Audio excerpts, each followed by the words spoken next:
Alright, today we're going to be talking about magic. Not that kind. Shall not pass! A bit underwhelming.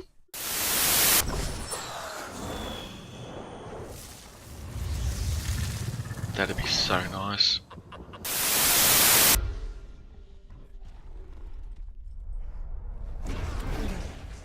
There we go.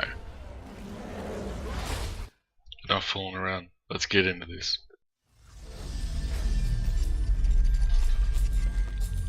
Alright, so I want to talk about my position on mages and where they sort of ended up in Dragon Age Inquisition. Now, this is just my feelings on the topic. If you feel differently, please let me know in the comments below. But I've always played a caster predominantly. So when it comes to RPGs, I always end up gravitating towards the mage or caster class, as it were. And even when I try to avoid it, like I did in Dragon Age, I really wanted to play a warrior or a rogue, I always end up on the wizard. Now, this hasn't been too much of a problem in past games because I feel they've been treated pretty well.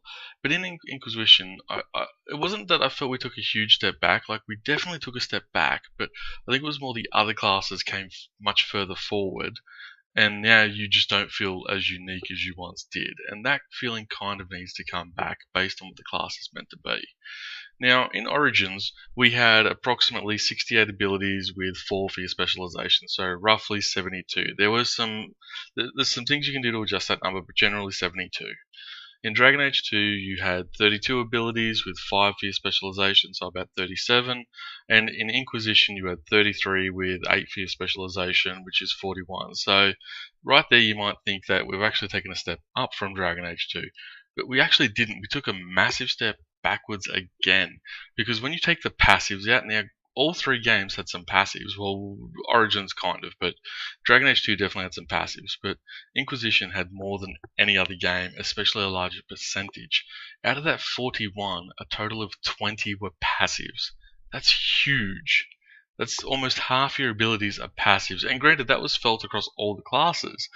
But for the mage, this is especially troublesome because you're meant to be a caster. You're meant to have a variety of spells for any situation and be unique and different. And instead, you literally just felt like a different kind of ranged rogue. Like, the variation between you and an archer was just graphical, basically.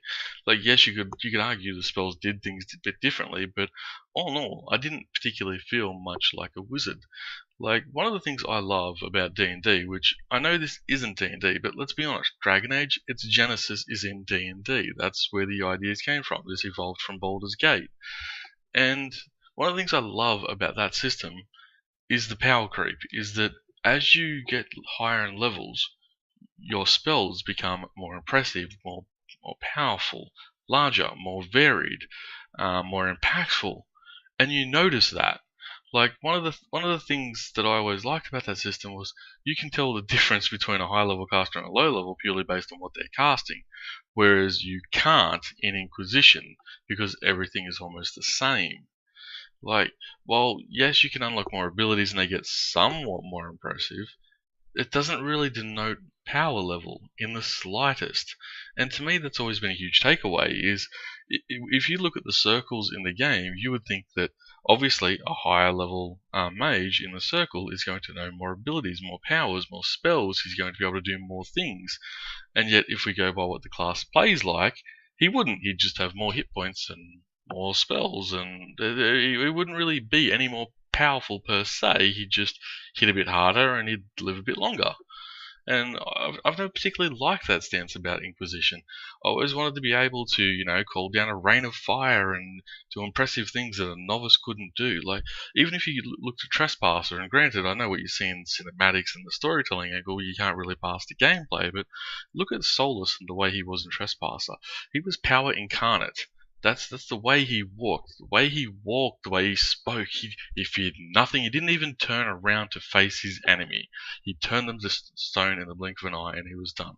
And while obviously I don't want you to be that powerful, it would be slightly overpowered, I think you need some of that impressiveness. You need to feel like when you're at that higher level, you have this knowledge that other people don't. That's a especially true in the stories they've been telling in Inquisition, because you've been touching on forbidden lore and long forgotten lands, and you learn nothing from it.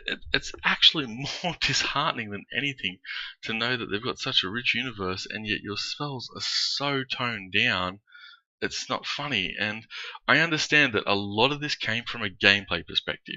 They didn't want Mage to be so much more exciting and fun than Rogue and Warrior.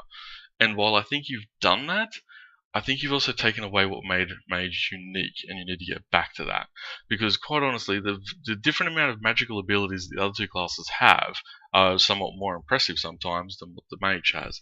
And while I don't want them to go from those two classes, I think we need to reevaluate what high tier spells look like in Dragon Age Inquisitions and bring back some of those impressive ones, but also bring back some of the uniqueness to the powers. Like I always loved in D&D that you just had some of the most random spells ever that, look, you could say they were useless or they were useful in the right situation.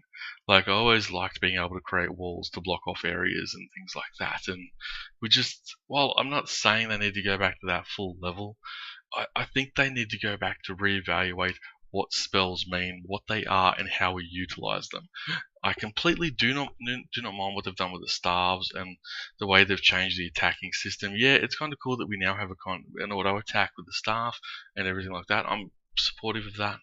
But I think we definitely need to reevaluate the power creeper. We need to reevaluate what makes a caster special and try and bring back that feel of just that power, that raw power that you harness. Like even look at Hawk in the Destiny cinematic. Once again, I know we're in a cinematic, not in game, but when he does turn to blood magic and he rips the arms off the Krenari, it's it's pure power.